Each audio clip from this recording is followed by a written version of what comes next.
You are terrified of spending money. Every transaction feels like a small death, a piece of yourself being torn away and lost forever into the void. You clutch your wallet with white knuckles, you check your bank balance obsessively, and you deny yourself even small pleasures because you believe, deep in the marrow of your bones, that once money leaves your hand, it is gone forever. Joseph Murphy identified this psychological prison and gave it a name: the hoarding mindset. He revealed with surgical precision that this mentality, born from fear and scarcity, is not protecting you from poverty, it is creating it. Murphy taught that wealth is not a static pile of gold coins to be buried in your backyard and guarded with paranoia. Wealth is a river, a living current of energy that must flow to remain vital. If you dam a river to save the water, what happens? The water does not accumulate into a pristine reservoir of infinite supply. It becomes stagnant, brackish, and toxic. Mosquitoes breed in it. Disease festers in it. The very act of hoarding transforms the life-giving water into poison. To experience never-ending prosperity, you must understand what Murphy called the mechanism of infinite flow. You must develop the courage, the faith, and the understanding to let money go, not recklessly but joyfully, so that it can complete its circuit and return to you multiplied. The pain you feel is not imaginary. It is the gnawing anxiety of watching the dwindling bank account, the cold sweat when an unexpected bill arrives, the suffocating fear that the source will dry up and you will be left destitute and abandoned. You lie awake at night running calculations, trying to stretch every dollar, convinced that one wrong move will send you spiraling into financial ruin. This is the torture of the person who has misunderstood the nature of supply. Let me use the reverse bridge to reveal your error. You are like a person trying to hoard air in their lungs, refusing to exhale because you fear there will be no more breath available. What happens when you refuse to exhale? You suffocate, you turn blue, you die. The very act of holding on kills you. Breathing requires release. Inhale, exhale, inhale, exhale. This is the rhythm of life itself. Murphy promises you this: if you learn to become a channel of what he called divine circulation, you will never lack again. You will spend money with joy and confidence, knowing that your subconscious mind acts as a universal bank that pays immediate dividends on every mental deposit of faith you make. The universe is not a miser. It is not rationing supply. The blockage is not in the heavens. The blockage is in your consciousness. You have turned yourself into a dam instead of a channel, and the pressure of unexpressed abundance is causing you psychological pain. Murphy taught that the subconscious mind, when properly impressed with the idea of circulation, becomes an automatic mechanism for the constant inflow and outflow of wealth. You do not need to micromanage the process. You do not need to hoard and scheme and calculate every penny. You need to impress the law with the pattern of flow, and the law will execute that pattern with mathematical precision. The promise is not just relief from anxiety, it is the installation of a perpetual motion machine of prosperity in your mental and material life. Consider the farmer who refuses to plant his seed because he is afraid of losing it. He keeps the seed locked in a vault, protecting it, guarding it, ensuring that no bird or thief can take it from him. What happens to that farmer? He starves.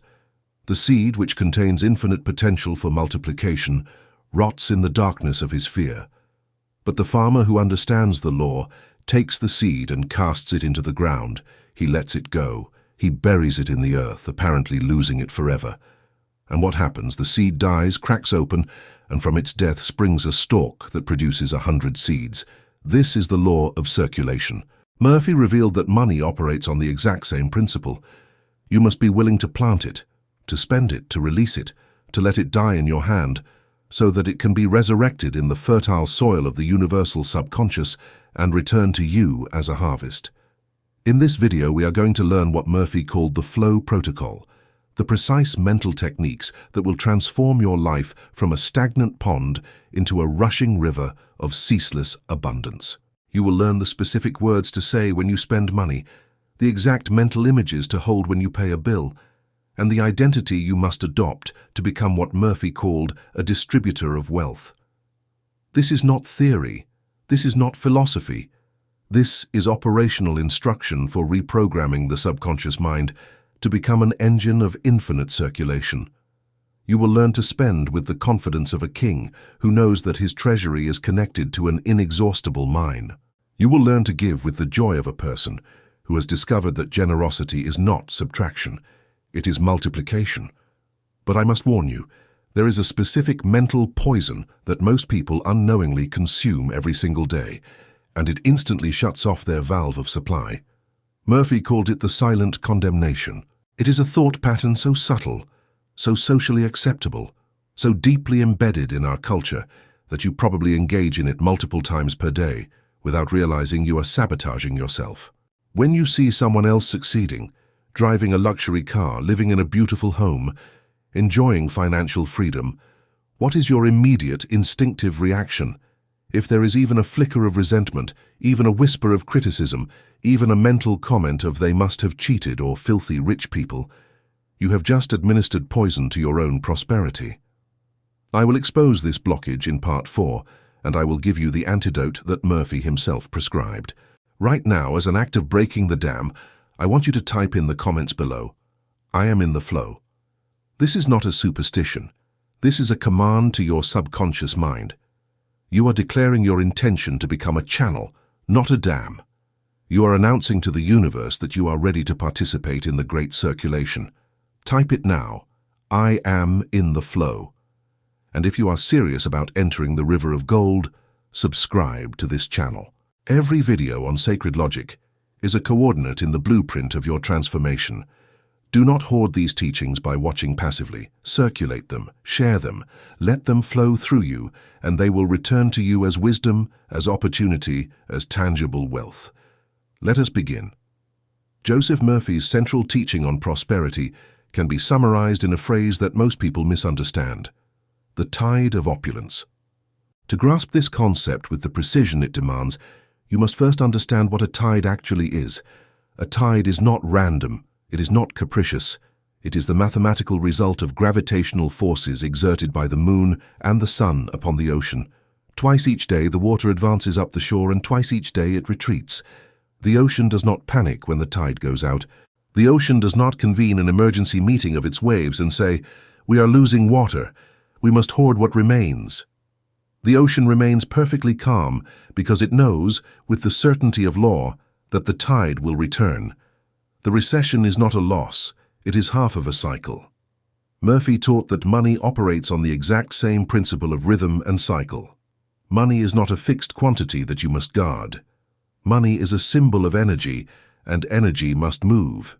The subconscious mind is the engine of this movement, the gravitational force that governs your personal financial tides.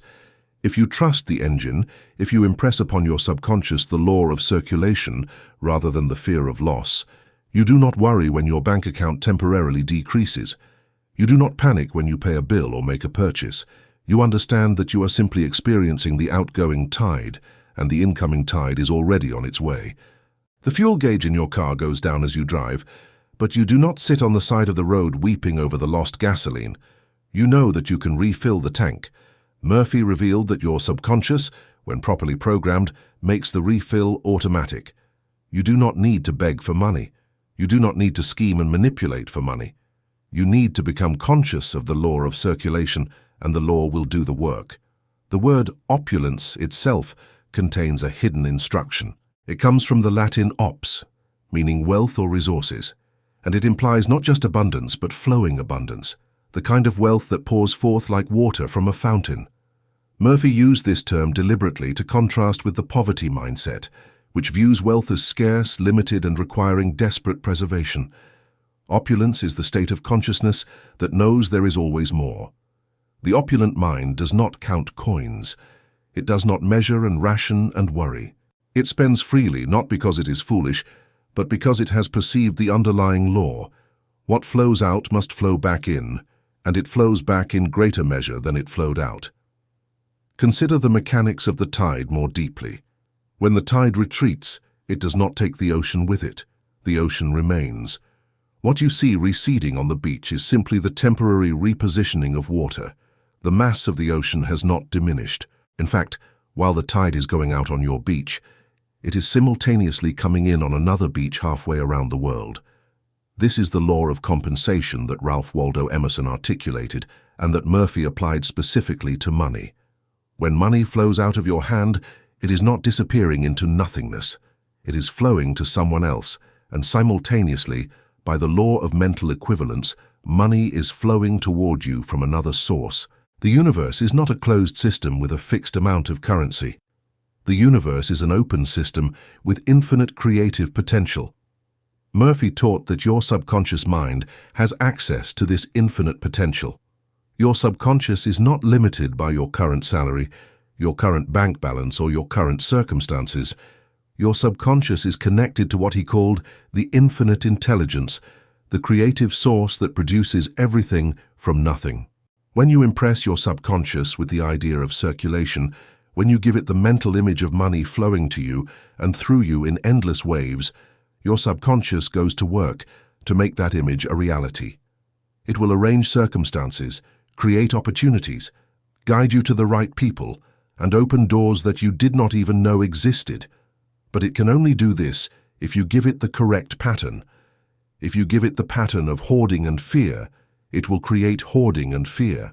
If you give it the pattern of flow and abundance, it will create flow and abundance. Let us examine the analogy of the tide from another angle. What happens to a bay or inlet that becomes cut off from the ocean?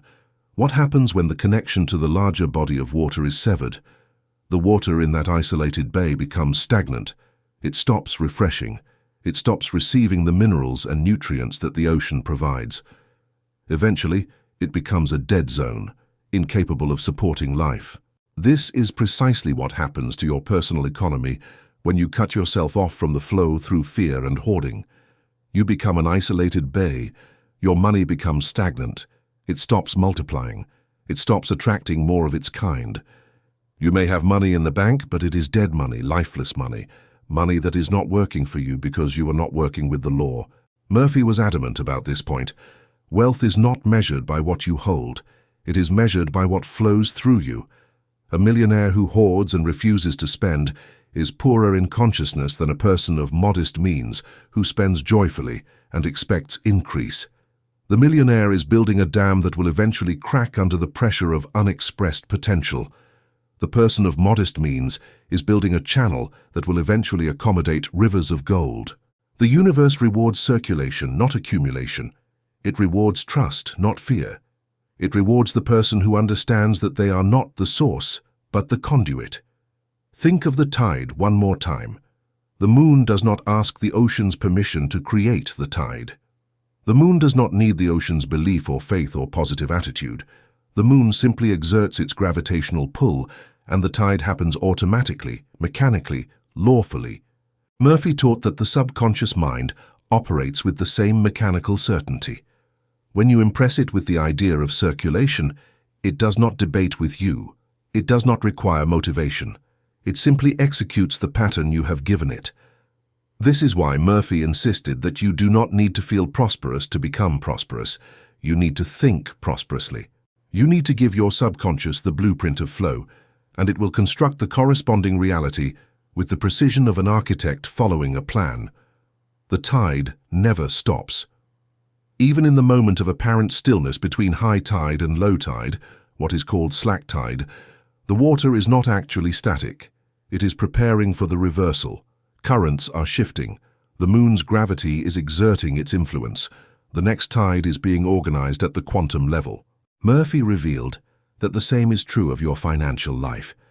Even when it appears that nothing is happening, even when your bank account seems frozen at a certain number, the subconscious is working. It is arranging the next inflow. It is preparing the conditions for your breakthrough. Your job is not to panic during the slack tide. Your job is to maintain the mental impression of flow, to hold the vision of the incoming tide, and to refuse to give power to the appearance of lack. Let us go deeper into the metaphor. The tide brings treasures to the shore. Shells, driftwood, seaweed, sometimes even valuable items lost from ships. These gifts from the ocean arrive not through effort, but through the natural operation of the tide. Murphy taught that when you align yourself with the law of circulation, gifts will arrive in your life through seemingly miraculous channels. You will receive unexpected checks, surprise bonuses, gifts from friends, opportunities that drop into your lap. These are not accidents. These are the natural result of your consciousness being in harmony with the tide of opulence. The universe is tidal. Your mind is tidal. Your finances are tidal. Stop fighting the tide. Stop trying to hold water in your hands.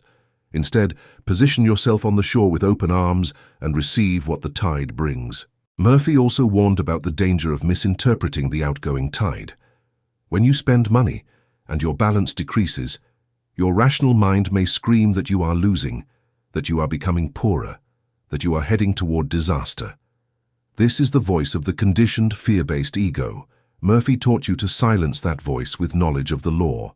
You are not losing when you spend. You are planting. You are not becoming poorer. You are activating the circuit. The decrease is temporary and necessary. The tide must go out before it can come back in. If you panic during the outgoing tide and try to stop it, if you refuse to spend, refuse to give, refuse to circulate, you are breaking the law. You are attempting to freeze the ocean, and that is impossible. Here is the crucial distinction that separates Murphy's teaching from reckless spending. He did not advocate spending money you do not have on things you do not need. He advocated spending money with consciousness, with joy, with the awareness that you are participating in a divine circuit. There is a difference between the compulsive spender who uses money to fill an emotional void and the conscious circulator who uses money as a tool of abundance. The compulsive spender is trying to dam the tide by building a wall of possessions. The conscious circulator is riding the tide, moving with it, flowing with it, trusting it. The tide of opulence is not a metaphor. It is a law. It is as real and as dependable as gravity. The question is not whether the tide exists. The question is whether you will align your consciousness with it. Will you stand on the shore in fear, trying to hold back the water? Or will you dive into the ocean and let yourself be carried by the current of infinite supply? Murphy gave you the choice. The tide is rising. The only question is whether you are ready to let it lift you. To understand the unshakable logic of Murphy's teaching, we must transition from the organic metaphor of the tide to the mechanical precision of the electrical circuit. In electricity, current cannot flow in a broken circuit. This is not a theory. This is not a belief. This is physics. If there is a gap anywhere in the circuit, if the wire is cut, if the connection is loose, if there is an insulator blocking the path, the current stops. The light does not turn on. The motor does not run. The device does not work. Murphy revealed that your financial life operates on the exact same principle. Money is a form of energy, and energy requires a complete circuit to flow. Fear and stinginess break the circuit. Generosity and circulation close the circuit. When the circuit is closed, the current flows automatically, endlessly, without effort on your part. Let us be precise about what breaks the circuit. The primary circuit breaker is fear, specifically the fear that there is not enough, that the source will run dry, that you must hoard what you have to survive. This fear is a mental insulator. It stops the flow of energy. It creates a gap in the circuit. Murphy taught that when you are in a state of fear, you are broadcasting a frequency of lack to the subconscious mind, and the subconscious, being a perfect servant, manifests lack in your external circumstances. You are not being punished. You are not the victim of an unjust universe.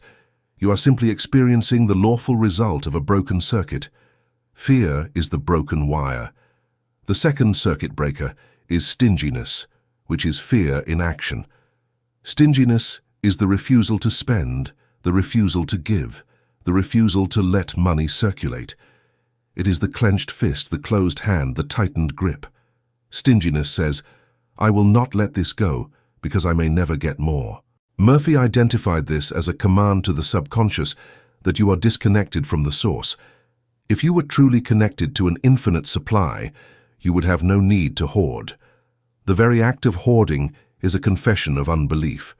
It is a statement to the universe that you do not trust the law, and the universe, being lawful, responds to your lack of trust by withholding the flow. Now let us examine what closes the circuit. Generosity closes the circuit.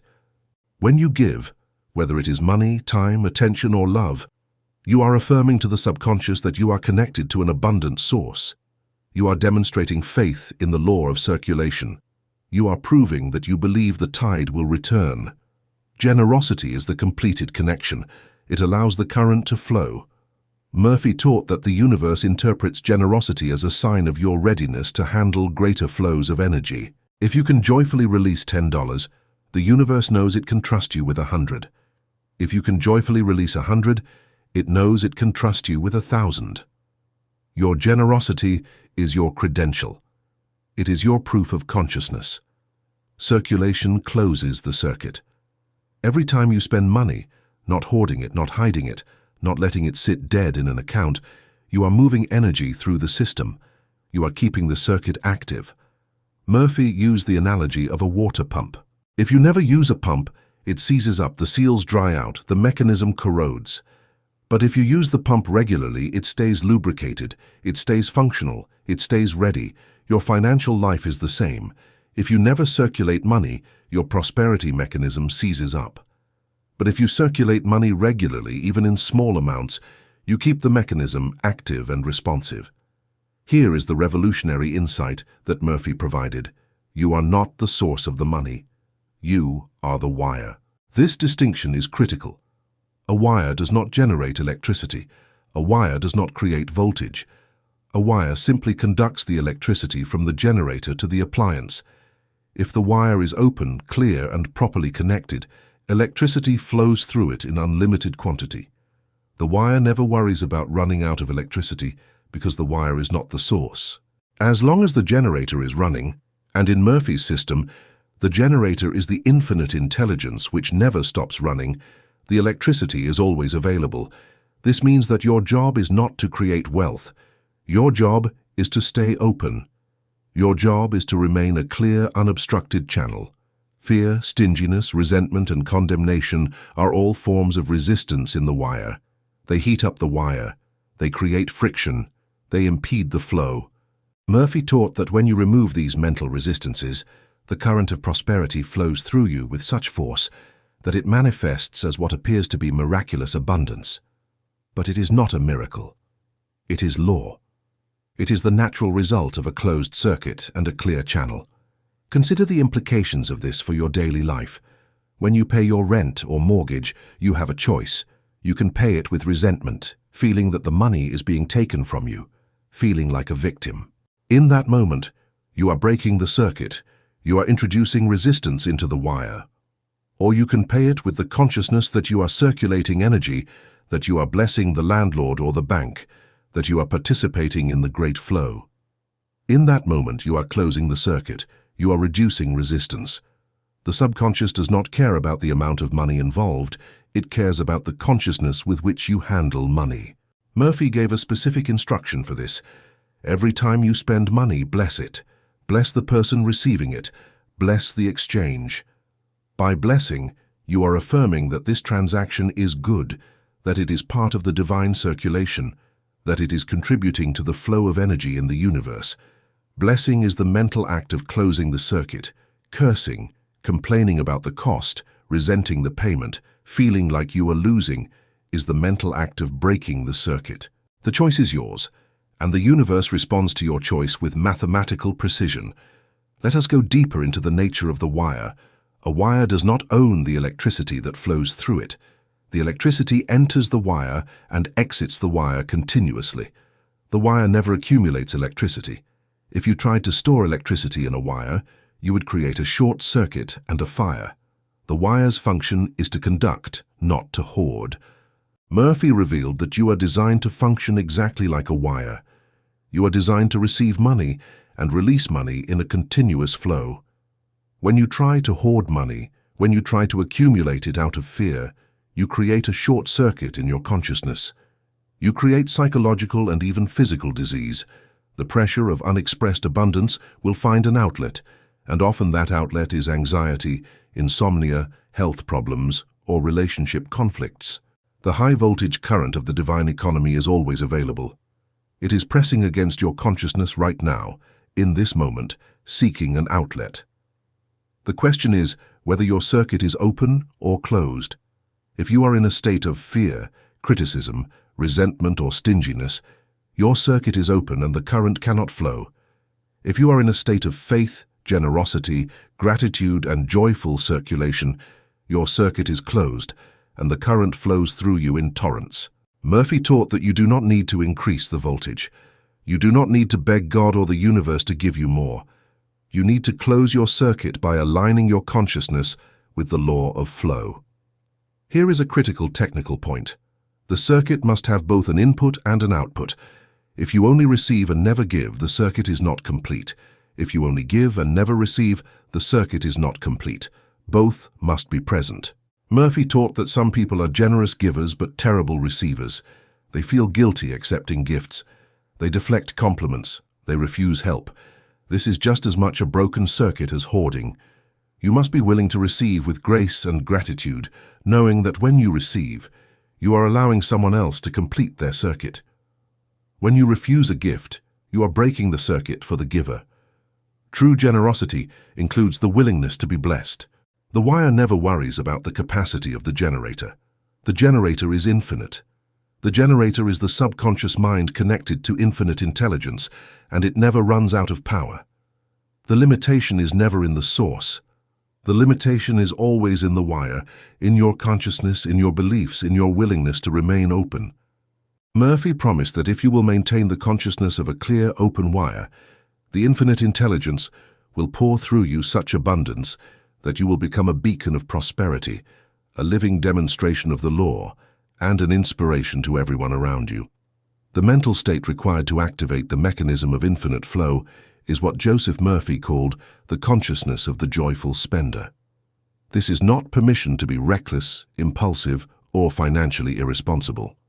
This is a precise psychological state, a specific vibrational frequency that must be cultivated and maintained. The joyful spender is a person who has fundamentally reoriented their relationship with money. They do not see spending as loss. They see spending as planting. They do not pay bills with resentment. They pay bills with gratitude. They do not buy groceries with anxiety. They buy groceries with the consciousness that they are circulating divine energy. The joyful spender has transcended the beggar consciousness and stepped into the king consciousness. What is the beggar consciousness? It is the mentality that says, I am lucky to have what little I have, and I must protect it desperately because I may never have more. The beggar counts coins with sweaty palms. The beggar calculates every transaction with fear. The beggar's internal monologue is a constant stream of worry. Can I afford this? What if I need this money later? What if an emergency happens? Murphy identified this consciousness as the primary cause of poverty. The beggar consciousness is a command to the subconscious mind. I am poor, I am limited, I am at the mercy of external circumstances. And the subconscious, being the perfect servant, creates experiences that confirm this belief. The king consciousness, by contrast, is the mentality that says, I am connected to an infinite treasury, and there is always more where this came from. The king does not count coins. The king moves money freely, confidently, generously, because the king knows that his authority extends to unlimited resources. When a king spends money, he does not feel diminished. He feels magnified. He feels powerful.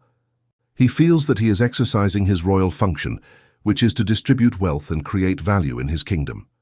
Murphy taught that you must adopt this royal identity. You must spend money as a king spends it, not arrogantly, not wastefully, but with dignity and confidence. Let us be clear about what this does not mean. The joyful spender does not buy things they cannot afford on credit cards, drowning themselves in debt, justifying it with positive thinking. That is not joy. That is delusion. The joyful spender operates within their means, but does so with a completely different emotional and mental state. If a joyful spender has $50 in their pocket and they buy a $20 meal, they do not experience the transaction as I just lost $20. They experience it as, I just participated in the great circulation. I blessed the restaurant. I nourished my body. I demonstrated my faith in the law of flow. And by the law of circulation, this $20 is now returning to me multiplied. This shift in consciousness is everything. It is not the amount of money that matters. It is the attitude with which you handle money. Murphy gave countless examples of people who became wealthy while earning modest incomes because they had the consciousness of abundance, and people who remained poor despite high incomes because they had the consciousness of lack. Your income is not the cause of your wealth. Your consciousness is the cause of your wealth. Your income is simply the current reflection of your consciousness, and as your consciousness changes, your income will change to match it. The joyful spender also understands the principle of dominant impression. Every time you spend money, you are creating an impression on your subconscious mind. If the dominant impression is fear and lack, you are programming poverty. If the dominant impression is joy and abundance, you are programming wealth. Murphy taught that the subconscious mind is extraordinarily impressionable. It accepts whatever you consistently impress upon it. Therefore, every transaction is an opportunity to impress the law with the pattern you want to experience. Do you want to experience more scarcity? Then spend with scarcity consciousness. Do you want to experience more abundance?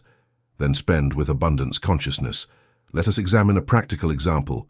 You receive your monthly utility bill. It is higher than you expected. The beggar consciousness immediately feels victimized. Why is this so high? This is unfair. I'm being robbed. The beggar pays the bill with resentment, cursing the utility company, feeling poorer with every keystroke as they transfer the money. What have they just done? They have impressed the subconscious with the pattern of loss, victimhood, and injustice. The subconscious will now work to create more experiences of loss, victimhood, and injustice. The beggar has just programmed their own poverty. The joyful spender receives the same bill. They make a conscious choice to handle it differently. They look at the bill and think, I am grateful for the electricity that lights my home, cools my food, and powers my life. This money is paying for a service that blesses me every single day. They write the check or click the payment button while mentally affirming, I pay this joyfully. I bless the utility company. I bless the workers who maintain the grid. This money circulates and returns to me multiplied. What have they just done? They have impressed the subconscious with the pattern of abundance, gratitude, and flow. The subconscious will now work to create more experiences of abundance, gratitude, and flow. The joyful spender has just programmed their own prosperity. Murphy insisted that this is not pretending. This is not positive thinking as a form of denial. This is the scientific application of mental law. You are not pretending the bill doesn't exist. You are consciously choosing which mental pattern to activate. The bill is a neutral fact. Your interpretation of the bill is what creates your experience. The beggar interprets it as loss. The king interprets it as circulation. Both interpretations create corresponding realities. You have the power to choose which reality you will inhabit. The joyful spender also cultivates a sense of expectancy. This is the mental state of knowing that money is on its way. Just as you know with absolute certainty that your next breath is waiting for you, the joyful spender knows with absolute certainty that their next check is waiting for them. This is not blind hope. This is not wishful thinking. This is the confidence that comes from understanding the law. The law of circulation states that what flows out must flow in. If you have sent money out with the consciousness of abundance, the law guarantees that money will flow back in with the consciousness of abundance. The timing may vary, the channel may be unexpected, but the return is certain. Murphy gave specific guidance on how to cultivate this expectancy. He said you should live in the feeling of the wish fulfilled. When you pay a bill, immediately feel the sensation of receiving even more than you paid. Feel the joy of opening your mailbox and finding an unexpected check.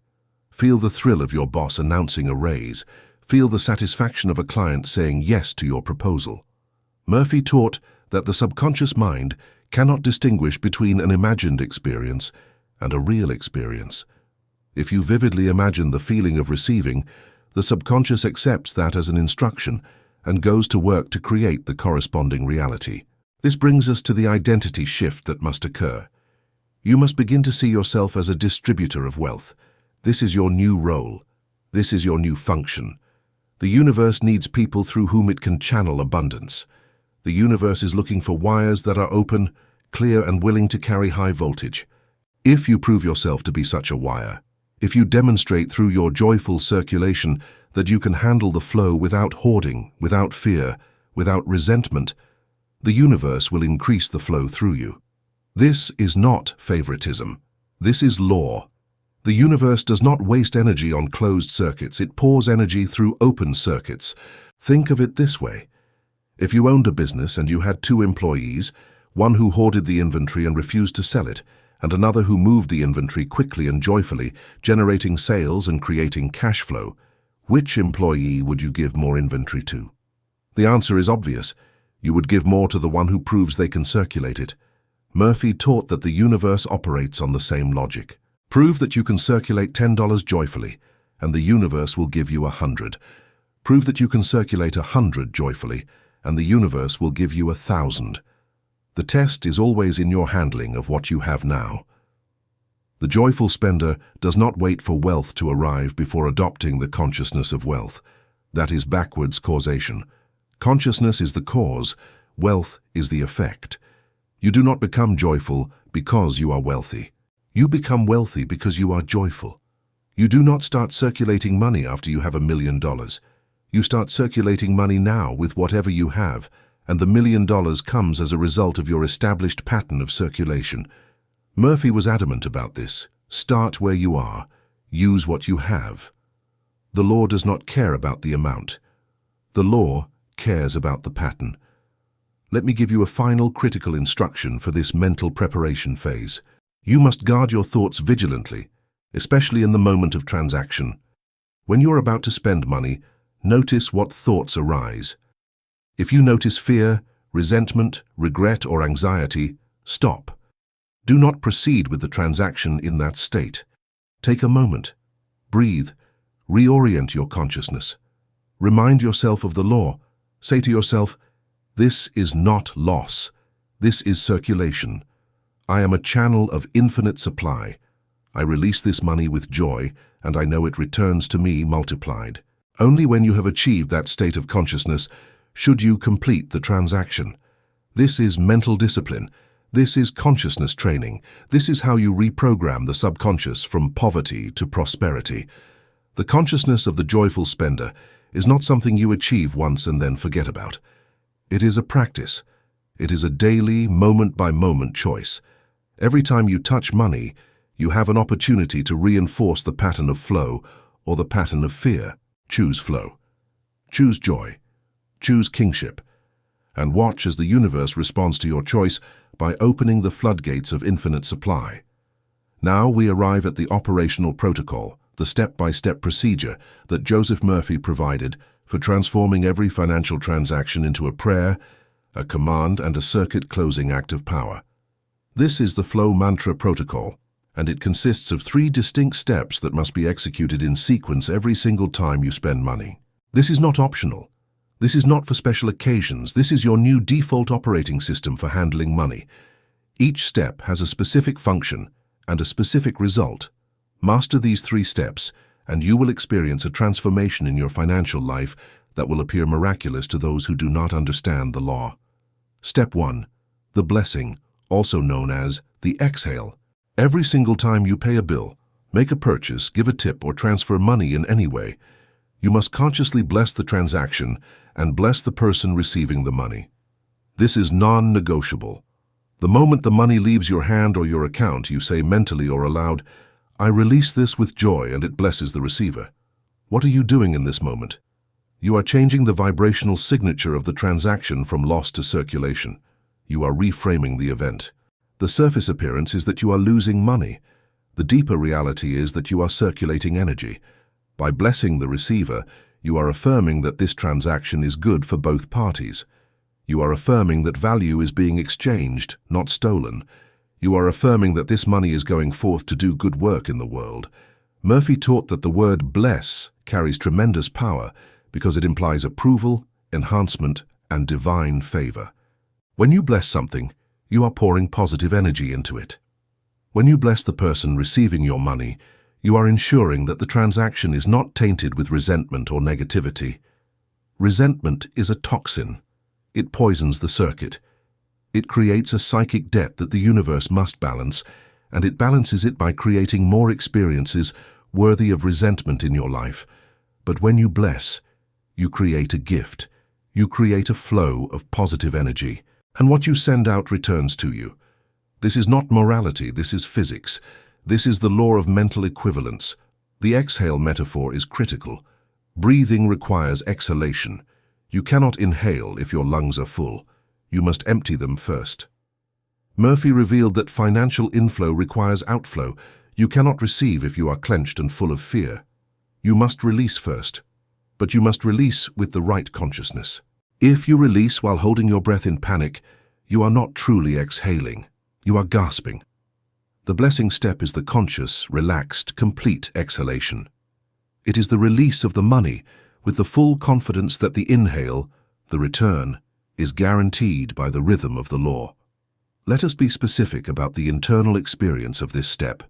You are sitting at your computer, paying your credit card bill. The amount is significant. The beggar consciousness is screaming in your ear, "You are losing this money, you will be poorer after this." What if you need this later? You must override that voice with the voice of law. You must say, "I release this credit card payment with joy. I bless the bank.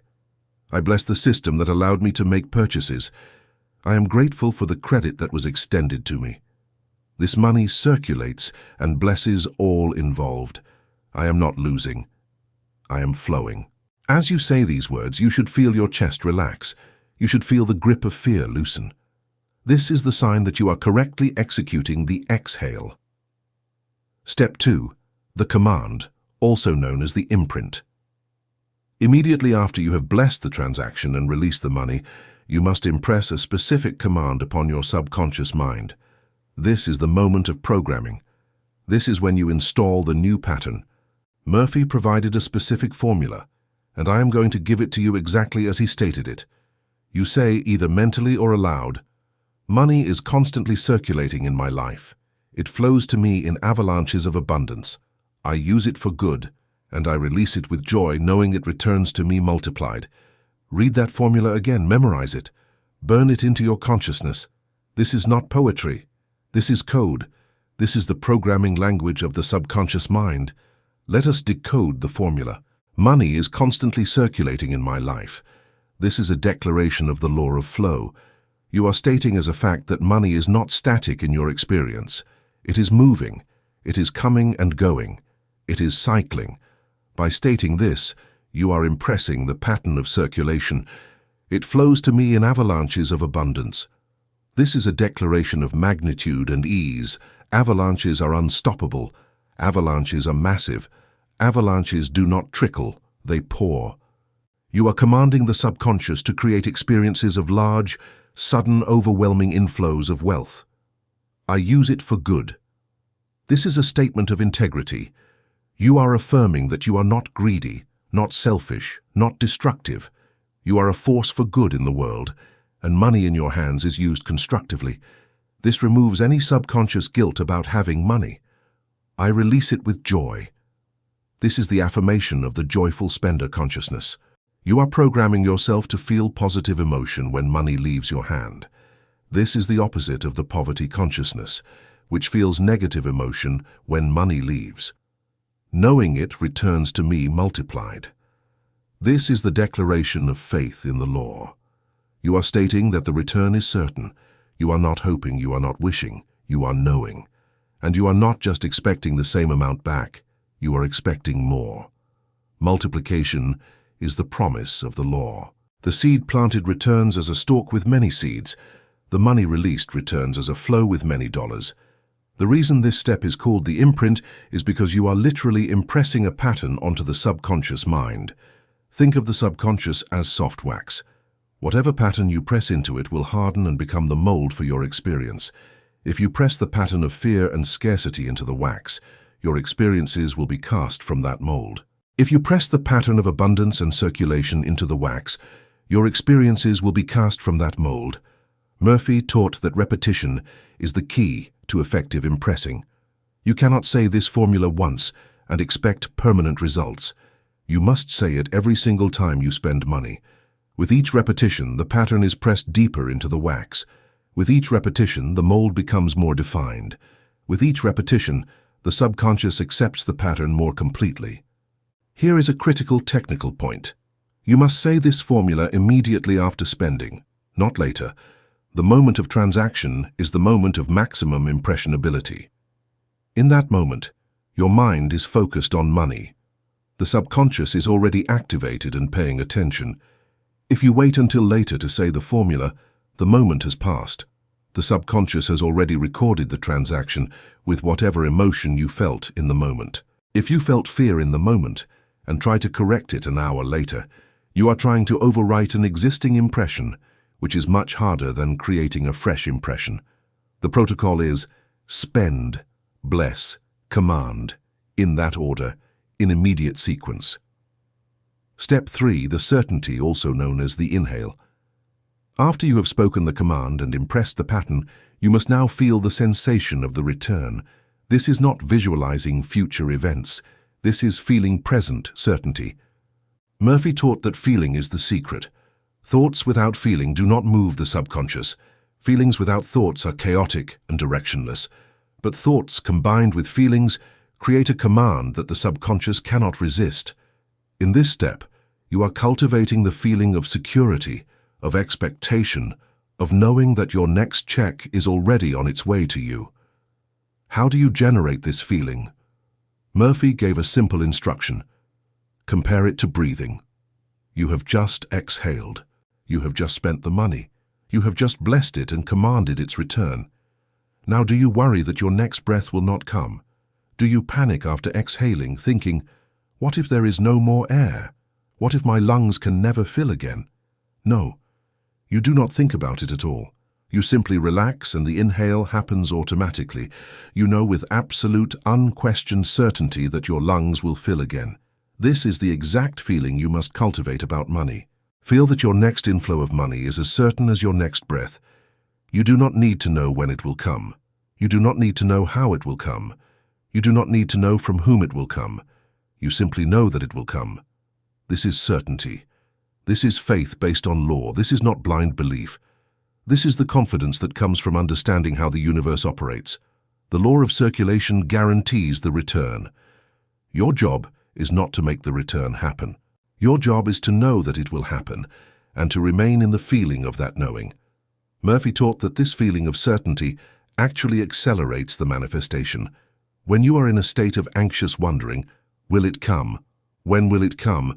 You are impressing the subconscious with doubt, and doubt delays the manifestation. But when you are in a state of calm knowing, it is already done. It is on its way. I am simply waiting for it to appear in physical form. You are impressing the subconscious with faith, and faith accelerates the manifestation. The feeling of certainty is the final seal on the command. It is the signature on the contract. It is the amen that closes the prayer. Let us put all 3 steps together in a real-world scenario. You are at a coffee shop. You order a latte. The price is $6. The old you would have handed over the money while thinking, $6 for coffee, that's expensive. I'm wasting money. I should have made coffee at home. The new you, trained in the flow mantra protocol, executes the 3 steps. Step 1. As you hand the money to the barista, you mentally say, I release this with joy and it blesses the receiver. You smile at the barista. You make eye contact. You transmit the energy of blessing. Step 2. As you walk to pick up your drink, you say the formula. Money is constantly circulating in my life. It flows to me in avalanches of abundance. I use it for good, and I release it with joy, knowing it returns to me multiplied. Step 3. As you sip your coffee, you feel the certainty that this $6 is already returning to you multiplied. You feel the satisfaction of someone who knows they are connected to infinite supply. You relax. You inhale. You trust the law. This protocol works for every transaction.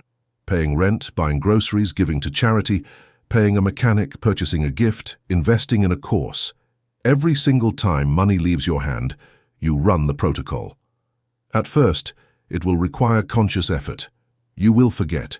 You will catch yourself halfway through a transaction in the old consciousness. That is fine. The moment you remember, execute the protocol. Over time, it will become automatic. Over time, your subconscious will be so thoroughly impressed with the pattern of flow that you will find yourself naturally feeling joy when you spend, naturally blessing people, naturally expecting increase. This is the goal: to make the flow mantra protocol your default operating system. Murphy warned that if you do this protocol half-heartedly or inconsistently, you will get half-hearted and inconsistent results. The law is mechanical. It responds to the pattern you give it. If you give it a confused pattern, sometimes blessing, sometimes cursing, sometimes joyful, sometimes fearful, the law will produce a confused result, sometimes abundance, sometimes lack.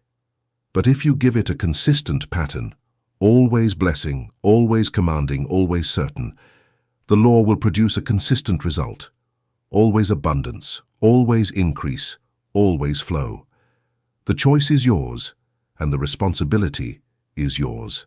We now arrive at the identity shift that cements your transformation and makes the flow mantra protocol not just a technique you perform, but a truth you embody. Joseph Murphy taught that consciousness is identity. You do not have a consciousness. You are a consciousness. And your external circumstances are always a perfect reflection of who you believe yourself to be. If you believe yourself to be a person who struggles with money, you will struggle with money. If you believe yourself to be a person who is blessed with abundance, you will be blessed with abundance. The final step in the architecture is to adopt the identity of a distributor of wealth. What is a distributor of wealth? A distributor is someone who stands between the manufacturer and the consumer. The distributor does not produce the product. The distributor receives the product from the manufacturer and delivers it to the consumer. The distributor's value lies in their ability to facilitate flow. The more efficiently the distributor moves product, the more valuable they become to both the manufacturer and the consumer. Murphy revealed that this is your spiritual function. You are not the creator of wealth. God or infinite intelligence or the universe, whatever term you prefer, is the creator of wealth. You are the distributor. Your function is to receive wealth from the source and circulate it in the world. This identity shift is profound because it removes the burden of creation from your shoulders. You do not need to figure out how to manufacture abundance. You do not need to scheme or manipulate or force. You simply need to position yourself as a clear, open channel between the source and the world. Murphy taught that the universe is constantly seeking people through whom it can channel its abundance. The universe has infinite wealth to distribute, but it needs human agents, human channels, human distributors.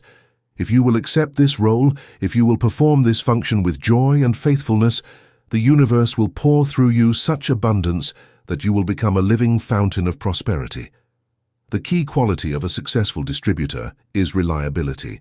A manufacturer will not give large quantities of product to an unreliable distributor. If the distributor hoards the product, if the distributor is inconsistent, if the distributor is fearful and cautious, the manufacturer will find a different distributor. But if the distributor proves themselves to be reliable, moving product quickly, handling large volumes efficiently, circulating freely and joyfully, the manufacturer will increase the flow. Murphy taught that the universe operates on exactly the same principle. The universe is testing you right now with your current level of wealth. How are you handling it? Are you hoarding it? Are you complaining about it? Are you spending it with fear and resentment? Or are you circulating it joyfully, blessing it, expecting increase? Your performance at your current level determines what the universe gives you at the next level. This is the law of stewardship. You must be faithful with little before you will be entrusted with much. But here is the good news. Little and much are relative terms. If you have $10 and you circulate that $10 with the consciousness of a millionaire, with joy, with generosity, with faith, you have demonstrated millionaire consciousness. The universe does not measure the amount. The universe measures the consciousness. A person who joyfully gives $10 out of $100 has demonstrated the same consciousness as a person who joyfully gives $10 million out of $100 million. The ratio is the same. The consciousness is the same. The law responds to consciousness, not to amounts. Let us examine the practical implications of seeing yourself as a distributor of wealth. First, you stop feeling guilty about receiving. Many people have been conditioned to believe that it is spiritual to be poor, that wanting wealth is selfish, that rich people are morally suspect. This is poison. This is mental programming that guarantees poverty. If you believe that wealth is bad, your subconscious will protect you from wealth. But when you understand that you are a distributor, you realize that your personal wealth is not about you. It is about what you can do with that wealth. A distributor who refuses to accept product from the manufacturer is useless. A distributor must receive in order to give. Murphy taught that you must become a master receiver. When someone pays you, receive it with gratitude. When someone gives you a gift, accept it graciously. When money comes to you, do not deflect it or minimize it. Receive it as a distributor receives inventory, with the knowledge that it is not for you to keep, but for you to circulate. Second, you stop feeling anxiety about spending. A distributor does not panic every time they ship product. They understand that shipping product is their job. That is how they make money. The more they ship, the more they receive. Your job is to circulate wealth. Every time you spend money, you are performing your function as a distributor. You are moving energy through the system. You are creating value in the world. You are keeping the flow active. Murphy taught that the universe loves a distributor because a distributor multiplies the blessing. If money sits in a bank account doing nothing, it blesses no one.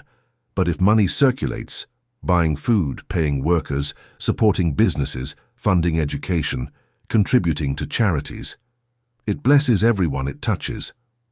By circulating money, you are acting as an agent of divine blessing. Third, you develop a profound sense of purpose. You are not just earning money for your own survival. You are not just spending money on your own pleasures. You are participating in a cosmic function. You are a channel through which the infinite intelligence is pouring blessing into the world. This gives meaning to every transaction.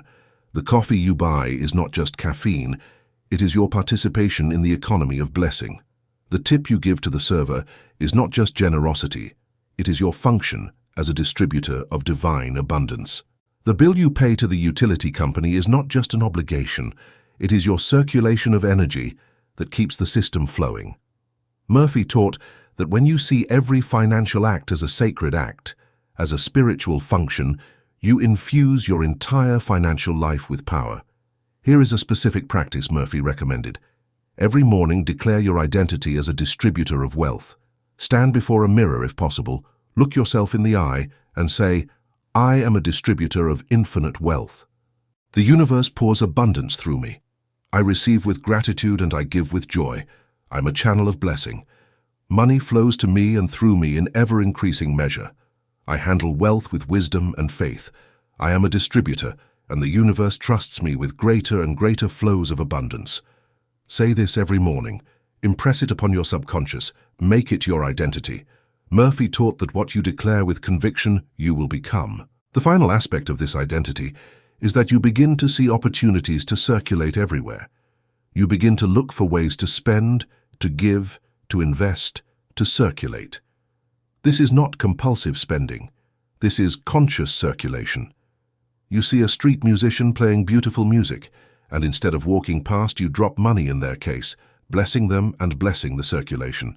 You hear about a friend's financial need, and instead of ignoring it, you give what you can, knowing that your giving is actually receiving because you are performing your function as a distributor.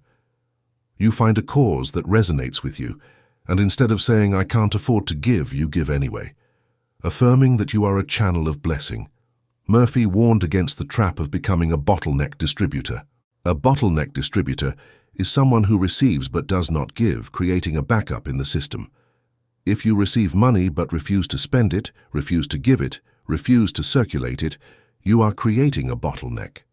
The universe cannot send you more because you have not made room for more. But if you are constantly circulating, receiving and giving, you are creating suction in the system. Nature abhors a vacuum. When you create a vacuum by giving, the universe rushes to fill it. This is the law of vacuum. Murphy taught that you cannot outgive the universe. The more you give, the more you receive. The faster you circulate, the larger the flow becomes. Think of yourself as a river. A river is defined by its flow. If a river stops flowing, it ceases to be a river and becomes a pond. A pond is stagnant. A pond is limited. A pond is subject to evaporation. But a river is alive, vital, ever renewing. The water that was in the river yesterday is gone, but new water has taken its place. The river never decreases. You are a river of abundance.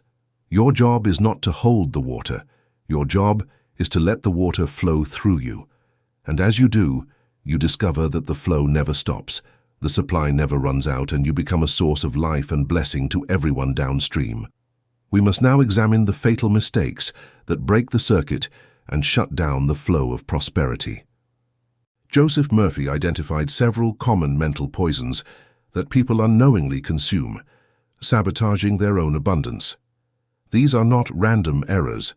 These are specific violations of mental law, and they produce specific, predictable results. If you are performing the flow mantra protocol faithfully, but still experiencing lack, it is almost certainly because you are committing one of these mistakes. They are subtle. They are socially acceptable. They are so deeply embedded in our culture that you probably engage in them without realizing you are destroying your own prosperity. We will expose these mistakes with surgical precision, and we will provide the antidote. Mistake number 1: envy and criticism. This is the hook I promised you in the opening. This is the silent condemnation that instantly shuts off your valve of supply. Murphy stated this law with absolute clarity. What you condemn, you lose. If you see a wealthy person driving a luxury car, living in a beautiful home, wearing expensive clothes, and you feel even a flicker of envy, even a whisper of criticism, even a mental comment of "they must have cheated," or "filthy rich," or "greedy capitalist," you have just administered poison to your own prosperity. You have just sent a command to your subconscious mind that wealth is bad, that wealthy people are corrupt, that money is dirty. And your subconscious, being the perfect servant, will protect you from the thing you have condemned. It will ensure that you do not become what you have criticized. Let us understand the mechanism. Your subconscious does not reason. It does not debate. It does not understand sarcasm or nuance. It simply accepts your statements as instructions. When you say or think "filthy rich," the subconscious hears "rich equals filthy" and concludes, "I must not become rich or I will become filthy." When you criticize a wealthy person for being greedy, the subconscious hears "wealth creates greed" and concludes, "I must not become wealthy or I will become greedy." You think you are making a moral judgment about someone else. What you are actually doing is programming your own poverty. Murphy taught that you must bless the rich to become one of them. This is not hypocrisy. This is not submission. This is mental law. When you see someone with abundance, you must make a conscious choice to bless them. Say mentally, "I bless that person's abundance. I am happy for their success. I know that their wealth is evidence that the universe is prosperous, and if it can prosper them, it can prosper me. There is enough for everyone. Their abundance does not diminish mine. It proves that abundance is possible." This is the antidote to envy. Why does this work? Because when you bless the success of others, you are affirming the existence and availability of abundance. You are telling your subconscious, abundance is real, abundance is good, abundance is desirable. Your subconscious then goes to work to create abundance in your life. But when you condemn the success of others, you are affirming that abundance is suspect, dangerous, or immoral. Your subconscious then goes to work to protect you from abundance. The choice is yours and the result is automatic. Let us go deeper into the psychology of envy. Envy is the emotion that arises when you see someone else possessing what you desire but believe you cannot have. The key phrase is "cannot have." If you believed you could have it, you would not feel envy, you would feel inspiration or motivation. Envy is a confession of unbelief. It is an admission that you do not trust the law to produce abundance for you. Murphy revealed that every time you feel envy, you are actually looking at a mirror. The person you envy is showing you what is possible. They are demonstrating that the law works. Instead of resenting them, you should thank them. They are proof that abundance exists and that the law can produce it. Here is the practice Murphy recommended. Every time you see someone with something you desire, A nice car, a beautiful home, a successful business, financial freedom. Make it a spiritual practice to bless them. Say out loud or mentally, I bless your abundance. I am grateful that you are demonstrating what is possible. Your success proves that the universe is abundant. I claim the same law that has prospered you. I expect the same results in my life. Do this every single time. Make it a reflex. Train yourself to respond to others' success with blessing instead of envy. Over time, you will notice a shift. You will stop feeling threatened by others' wealth. You will start feeling encouraged by it. And you will notice opportunities for your own abundance beginning to appear. The criticism aspect of this mistake is equally toxic. Criticism is the act of finding fault, of judging someone as wrong or bad. When you criticize wealthy people, even if your criticism is intellectually justified, you are creating a mental association between wealth and badness. Murphy warned that the subconscious does not care about your intellectual justifications. It only registers the association. If you constantly consume media that portrays wealthy people as villains, if you participate in conversations that demonize the rich, if you adopt political ideologies that view wealth as inherently exploitative, you are programming your own poverty. You are building a mental wall between yourself and abundance. This does not mean you must approve of everyone's behavior. It does not mean you cannot advocate for justice or fairness. But it does mean you must separate the person from the principle. You can disapprove of someone's unethical actions without condemning wealth itself. Murphy taught that you should affirm, I believe in honest wealth. I believe in ethical abundance. I believe that money in the hands of good people does tremendous good in the world. I am a good person, and I welcome wealth into my life so I can use it for blessing. This affirmation allows you to maintain your moral standards without poisoning your prosperity. Mistake number 2, the rainy day trap. This is the second fatal error, and it is perhaps even more insidious because it masquerades as wisdom. The rainy day trap is the practice of saving money in case something bad happens. It is the mentality of hoarding for catastrophe. Murphy identified this as a command to the subconscious to create catastrophe. Let us understand why. When you save money while thinking, I need this in case I get sick, what is the dominant impression you are making on the subconscious? The idea of sickness. The subconscious does not hear save money. The subconscious hears get sick.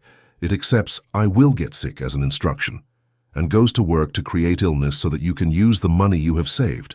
This is not theoretical.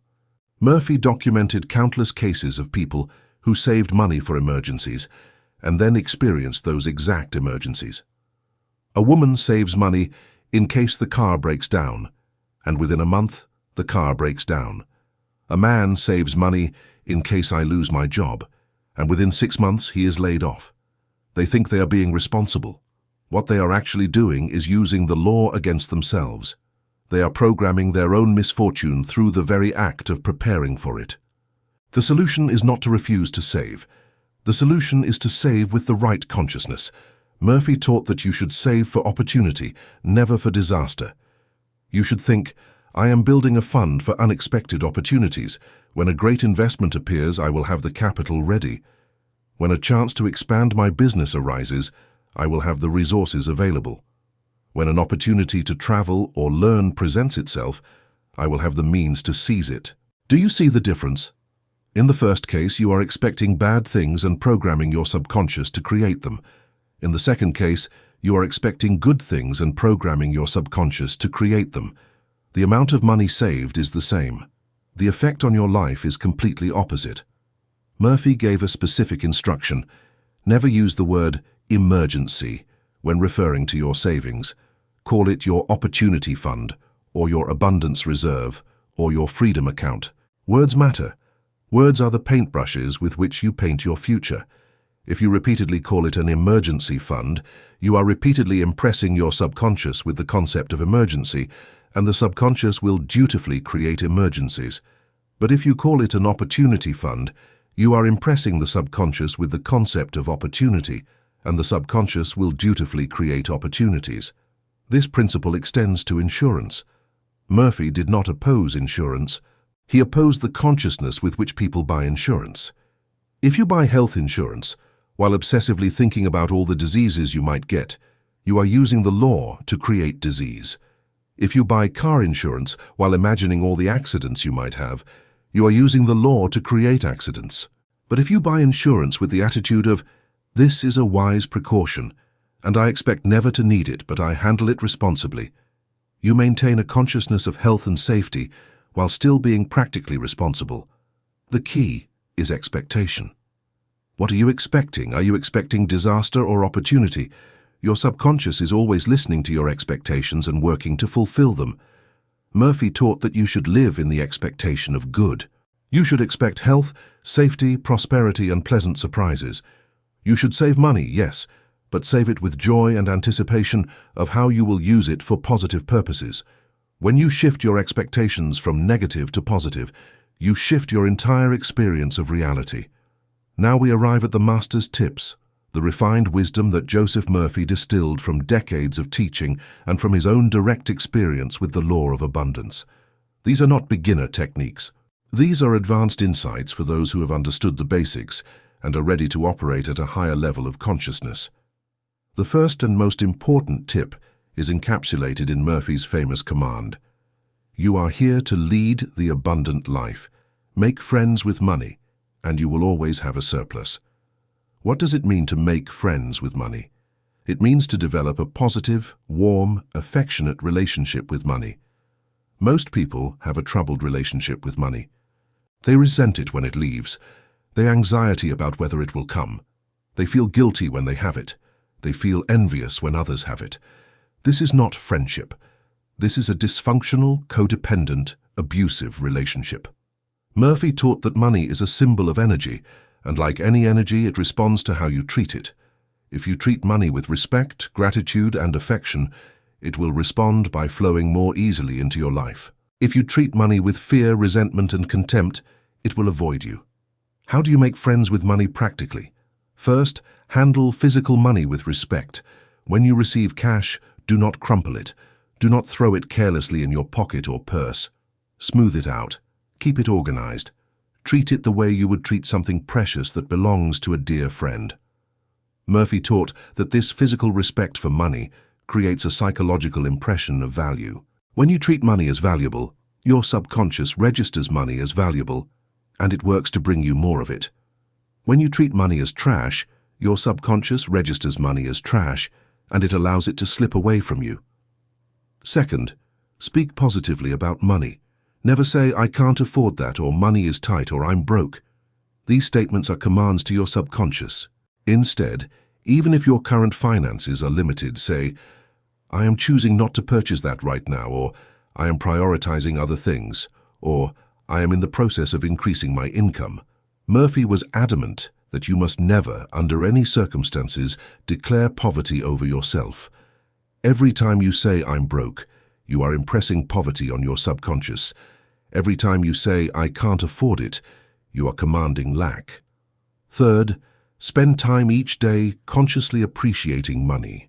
Murphy recommended a practice of holding money in your hands and feeling gratitude for it.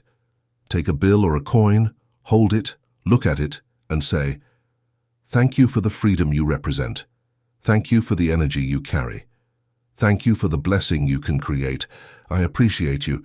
This may seem strange, it may seem childish, but Murphy taught that the subconscious responds to emotion and attention. When you give positive attention and emotion to money, you are creating a magnetic attraction between yourself and money. Money becomes drawn to you because you have established a resonance with it. Murphy also taught that you must eliminate the phrase, "money is the root of all evil," from your vocabulary and your thinking. This misquoted biblical verse has done more damage to more people's prosperity than perhaps any other phrase in history. The actual verse says, "The love of money is the root of all evil," which is a very different statement. But even that is a matter of interpretation. Murphy's position was clear. Money is neutral. Money is energy. It is neither good nor evil. It is a tool. A hammer can build a house or break a skull. The morality is in the user, not the tool. You must firmly reject any teaching that suggests money is inherently bad or that poverty is inherently spiritual. Here is another master-level insight. Murphy taught that you should become comfortable with large numbers. Most people have an unconscious limit on how much money they believe they can have. This limit is often set by what they saw their parents earning or what they believe is realistic for someone of their education or background. This limit functions as a ceiling on their prosperity. The subconscious will not produce an income that exceeds your mental limit. Murphy's solution: regularly imagine and speak about large sums of money. Say to yourself, I am comfortable receiving $1 million. I know how I would use it. I am ready for it. Even if you currently earn a fraction of that, this practice expands your mental ceiling. It gives the subconscious permission to go higher. Murphy also addressed the question of how to respond when bills arrive. He said that when a bill arrives in the mail, you should thank it. Yes, thank the bill. Why? Because a bill represents someone's faith in you. A bill means that someone trusted you enough to provide you with a service or product before demanding payment. A bill is proof that you are creditworthy. Murphy taught that you should look at each bill and say, thank you for the trust represented here. I pay this bill with joy, blessing the person who will receive the payment. I know that this payment is part of the great circulation, and what I release returns to me multiplied. This transforms the experience of paying bills from a negative to a positive. Here is a specific technique for dealing with financial fear. Murphy taught that when fear arises about money, fear that you will not have enough, fear that you will lose what you have, you must immediately counter it with a declaration of the law. The fear is simply the old programming trying to reassert itself. Do not fight the fear. Do not resist it. Simply override it with truth. Say to yourself, I reject this fear. This fear is not based on truth. The truth is that I am connected to infinite supply. The truth is that the universe is abundant. The truth is that the law of circulation is operating in my life right now, bringing me everything I need and more. I choose faith over fear. Speak this aloud if possible.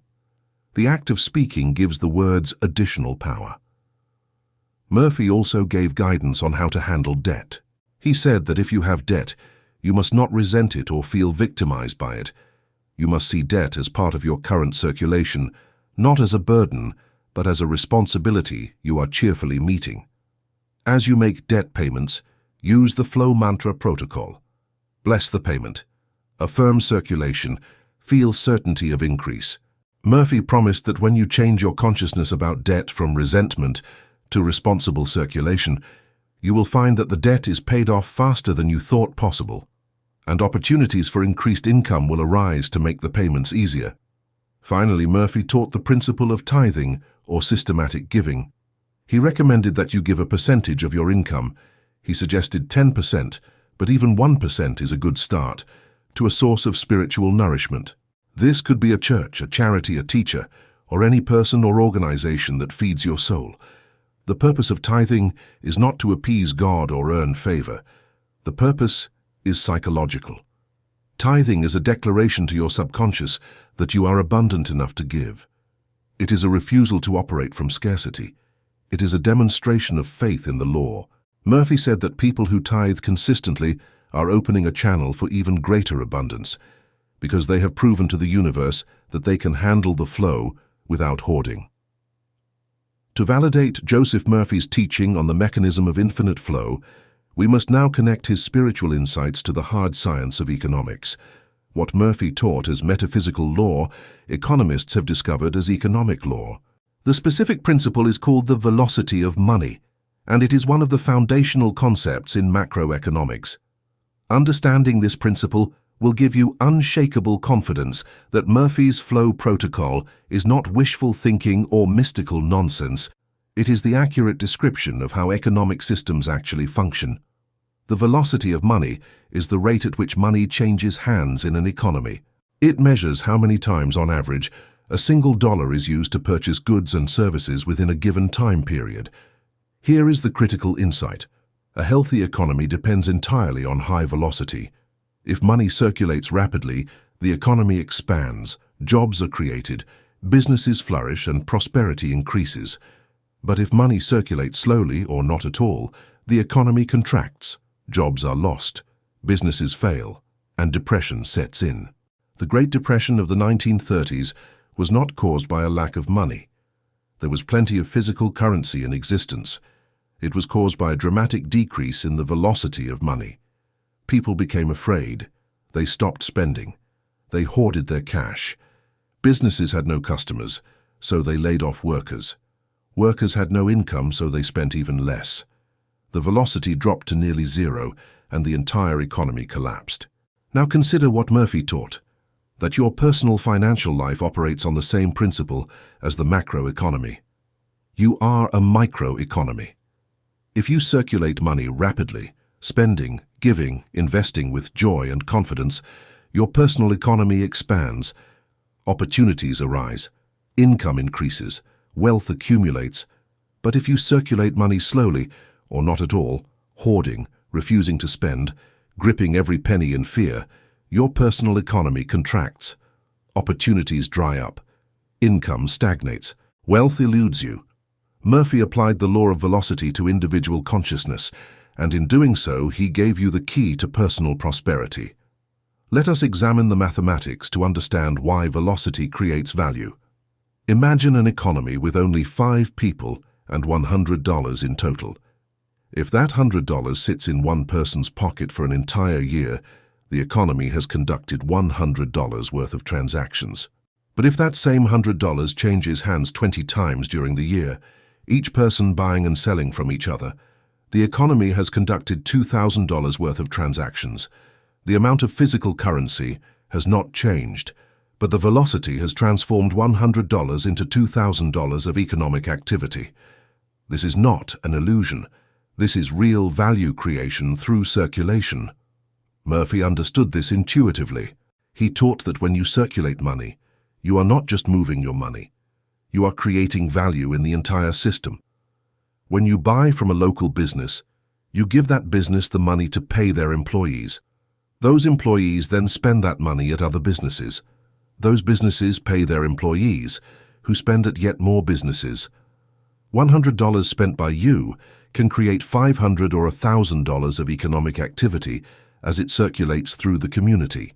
By circulating your money, you are acting as a creator of value. You are blessing the entire economic ecosystem. This is why hoarding is not just personally destructive, it is socially destructive. When you hoard money, you are removing it from circulation. You are reducing the velocity. You are in effect draining vitality from the economic system. Economists call this liquidity trap. It is what happens when people and institutions refuse to spend money despite having it. The money becomes trapped, dead, inert. It serves no function. It creates no value. It blesses no one. Murphy taught that the person who hoards is not just hurting themselves. They are hurting everyone in their economic sphere by reducing the total flow of energy. Now let us connect this to the spiritual law. Murphy taught that the universe operates on the principle of flow. Energy must move to remain vital. This is true in physics. A static electrical charge is useless. It is only when electricity flows through a circuit that it does work. This is true in biology. A pool of stagnant water breeds disease. It is only moving water that sustains life. This is true in psychology. Emotions that are suppressed become toxic. It is only when emotions are expressed that they are healthy. And this is true in economics. Money that is hoarded is dead. It is only when money flows that it creates prosperity. The equation for economic velocity is mathematically expressed. And though the specific symbols are used by economists, the principle is simple. Total economic activity equals the money supply multiplied by velocity. You can increase total economic activity either by increasing the money supply or by increasing the velocity. Most people focus on increasing the money supply, trying to earn more, trying to get more money into their hands. But Murphy revealed that the faster path to abundance is to increase velocity, to circulate what you have more rapidly and more joyfully. When you do this, you create more economic activity in your life, which attracts more opportunities, which increases your income, which gives you more to circulate, creating a virtuous upward spiral. Let us examine historical examples. The Medici family of Renaissance Florence became one of the wealthiest dynasties in history, not by hoarding gold, but by circulating it. They were bankers, yes, but they were also patrons of the arts, builders of public works, and generous supporters of the community. They understood that money is a tool for creation, and they used their money to create, to commission art, to fund exploration, to build institutions. The more they circulated, the more wealth flowed to them. They proved Murphy's law centuries before he articulated it. Contrast this with the misers of history, the people who accumulated vast sums and died on piles of gold. Hetty Green, called the Witch of Wall Street, became one of the richest women in America in the early 20th century. She was worth over $100 million, equivalent to billions today. But she lived in squalor. She wore the same black dress for decades. She refused medical treatment for her son to save money, and he ended up losing his leg to gangrene. She died wealthy but miserable, leaving her money to heirs who promptly spent it, proving that hoarded wealth eventually circulates anyway. The hoarder simply denies themselves the joy of directing it. Murphy would point out that Hetty Green violated the law. She accumulated but did not circulate. She received but did not give. She broke the circuit. And though she had financial wealth, she was spiritually and emotionally bankrupt. True prosperity, Murphy taught, is not measured by how much you have, but by how joyfully you circulate what you have. A person earning $50,000 who circulates it with joy is richer than a person earning $500,000 who hoards it with fear. The economic concept of multiplier effect further validates Murphy's teaching. When you spend money at a local business, that business uses your money to pay salaries. Those salaried workers spend money on rent, food, and entertainment. Those landlords, grocers, and entertainment venues use that money to pay their suppliers. The suppliers use it to pay their workers. Each cycle of spending multiplies the value of the original dollar. Economists estimate that each dollar spent can create $3 to $5 of total economic activity through this multiplier effect. This is the mathematical proof that Murphy's flow protocol works. When you release money with joy and blessing, you are not just moving your money, you are activating a multiplier that returns abundance to you from multiple sources. Murphy taught that the subconscious mind operates as a personal Federal Reserve, able to create purchasing power through faith, just as central banks create currency through policy. This is not metaphor. Your consciousness literally determines how much economic activity you can generate. Two people with the same income can have vastly different levels of prosperity based solely on their consciousness. The one who spends joyfully, gives generously, and expects increase will experience a high personal velocity and will attract unexpected sources of income. The one who hoards fearfully, spends reluctantly, and expects lack will experience a low personal velocity and will see income sources dry up. Let us address a common objection. But if everyone spent all their money, wouldn't that create inflation? This objection reveals a misunderstanding of both economics and Murphy's teaching.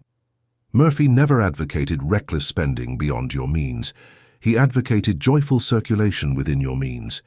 There is a difference between being a channel and being a broken pipe. A channel receives and releases in balance.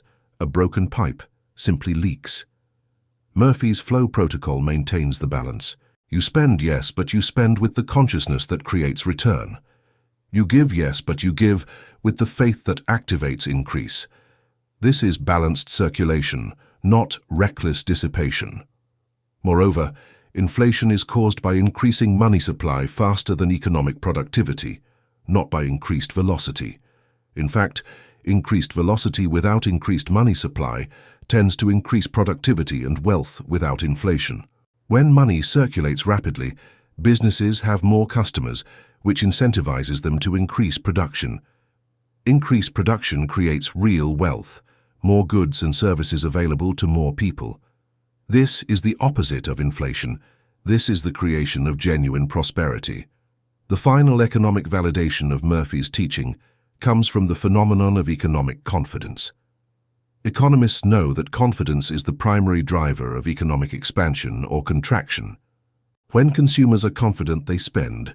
When they spend, businesses hire. When businesses hire, workers have income. When workers have income, they spend. The cycle expands. But when confidence collapses, the opposite occurs. Consumers stop spending. Businesses lay off workers. Workers lose income. They spend less. The cycle contracts. What is confidence? It is faith. It is the belief that the future will be prosperous. Murphy taught that personal confidence, faith in the law of circulation, is the foundation of personal prosperity. When you are confident that your spending will return to you multiplied, you spend freely. This spending creates economic activity around you.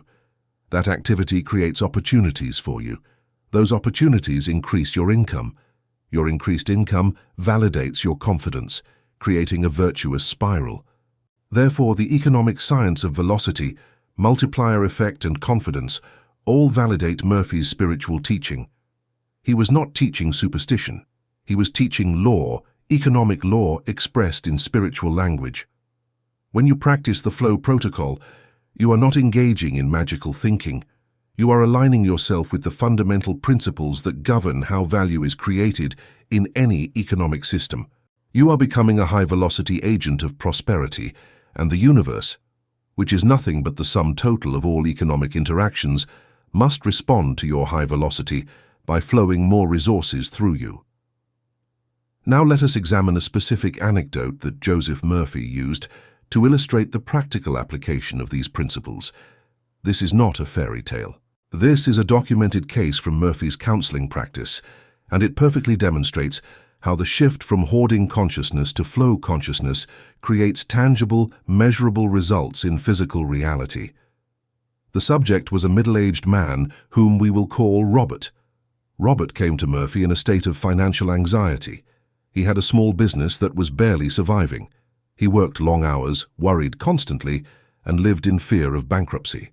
Murphy interviewed him and discovered the root issue. Robert was what Murphy called tight. He refused to give to charity. He negotiated aggressively with suppliers to save every penny. He underpaid his employees. He never spent money on himself or his family beyond bare necessities. He believed he was being responsible. Murphy diagnosed him as having a severe case of the hoarding consciousness, and he gave Robert a specific prescription. Murphy told Robert to begin giving a small amount to charity each week, just $10, which was a modest sum even at that time. Robert resisted. $10 a week? That's over $500 a year. I can't afford that. Murphy replied, "You cannot afford not to do it. Your business is failing because you are operating from fear and scarcity. The universe interprets your refusal to give as a statement that you do not have enough. By giving even a small amount, you are making a declaration to your subconscious that you are abundant. You are loosening the mental cramp that is strangling your prosperity." Robert reluctantly agreed to try the experiment. Murphy gave him specific instructions. Robert was to give the $10 each week to a charity of his choice, but he was to do it with a particular consciousness. He was not to give reluctantly or resentfully. He was not to give while thinking about the loss. He was to give while feeling like a millionaire. Murphy told him, "When you write that check, I want you to imagine that you are a wealthy philanthropist donating $10,000. Feel the generosity, feel the power, feel the joy of being able to bless others. The amount does not matter. The feeling matters. You are training your subconscious to associate giving with abundance, not with loss." Robert followed the instructions. The first week was difficult. He wrote the check while gritting his teeth, but he forced himself to imagine being wealthy. The second week was slightly easier. By the fourth week, something had shifted. Robert found himself actually looking forward to writing the check. He began to feel pleasure in the act of giving. He started to smile when he sealed the envelope. This psychological shift was the first indicator that the protocol was working. Robert was loosening the mental cramp. He was opening the circuit. Then the external results began to manifest. Within the first month, within just 4 weeks of beginning this practice, Robert's business volume tripled.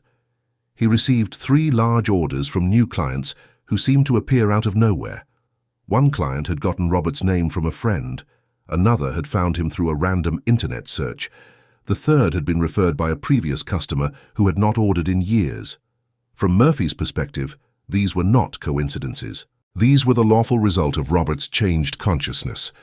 By opening the output valve through giving, Robert had created a vacuum, and the universe was rushing to fill that vacuum with increased income. But the story does not end there.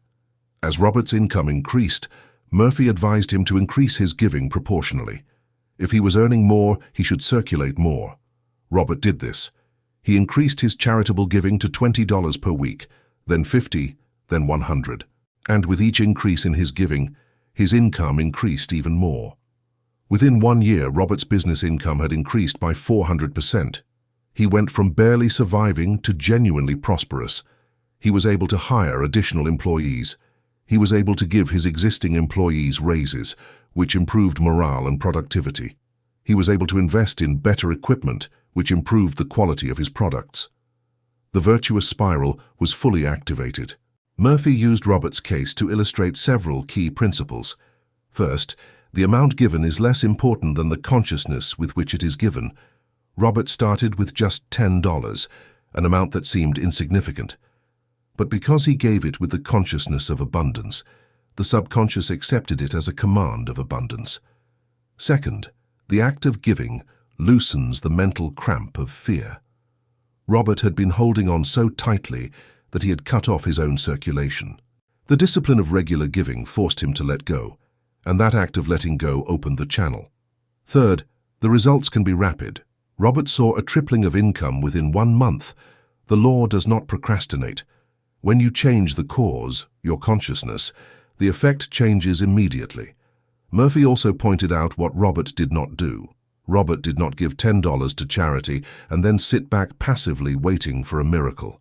He continued to work hard in his business. He continued to serve his customers well. He continued to improve his products. The giving did not replace effort. It supplemented effort.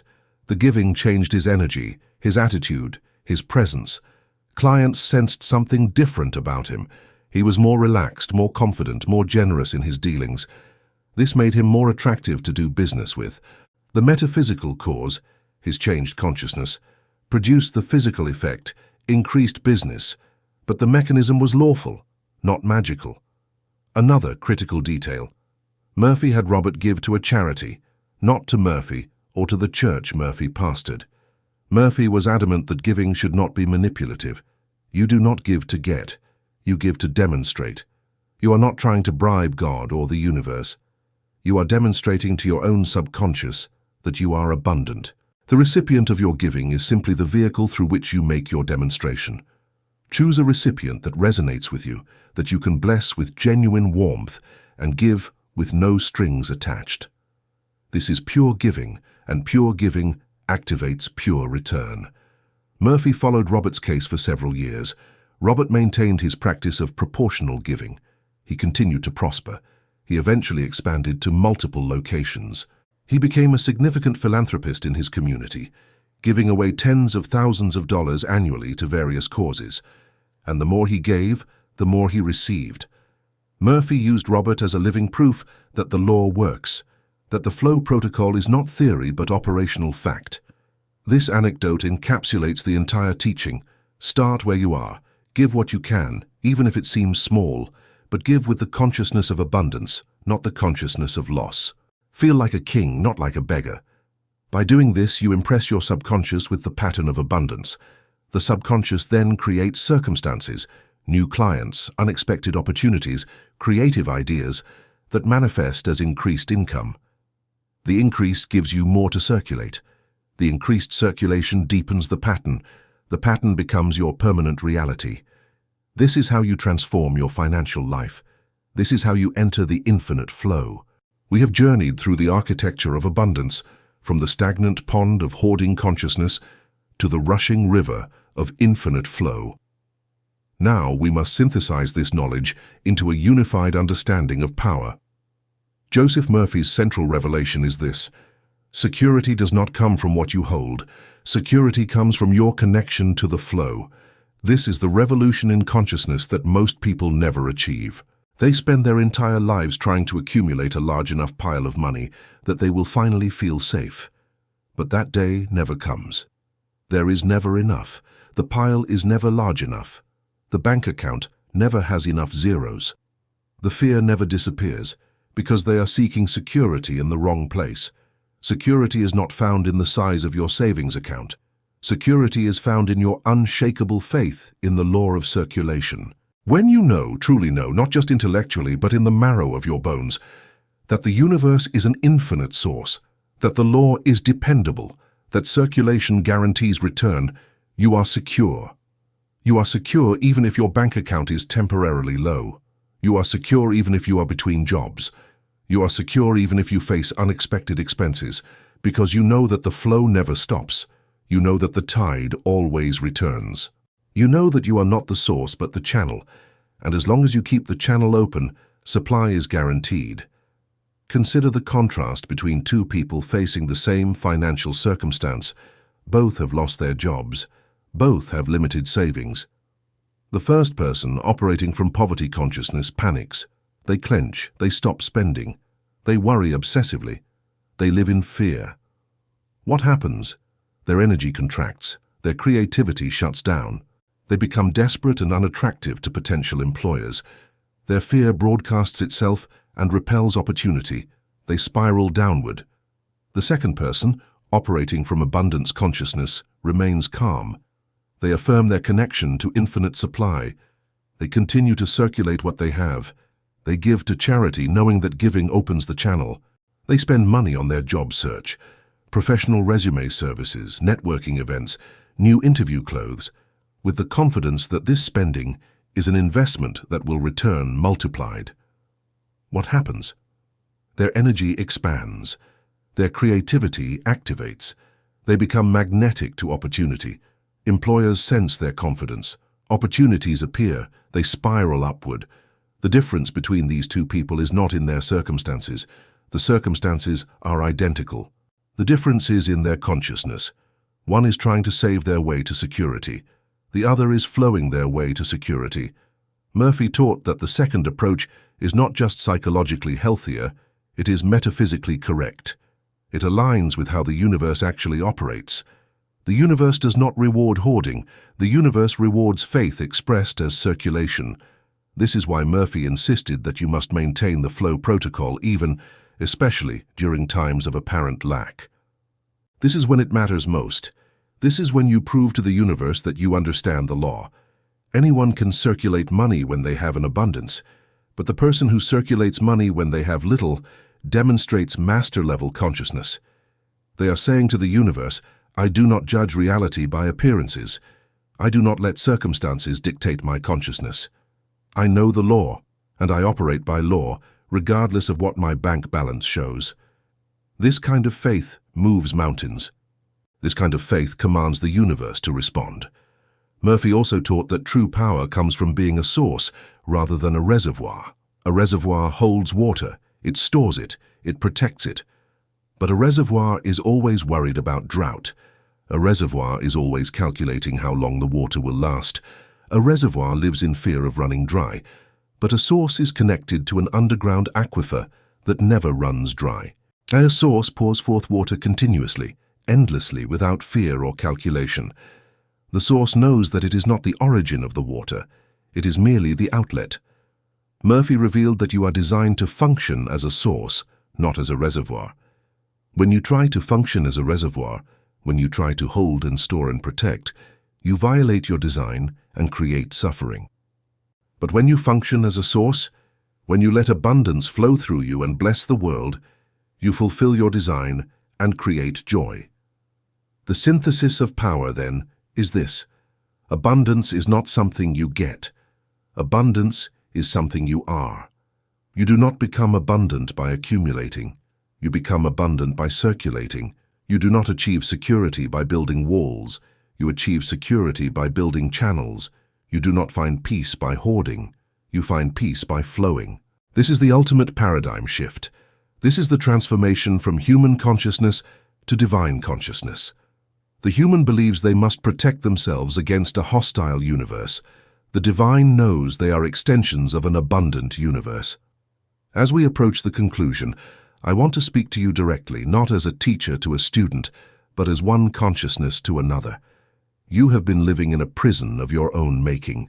The walls of this prison are built from fear, from misunderstanding, from the poverty consciousness that was programmed into you by a society that does not understand the law.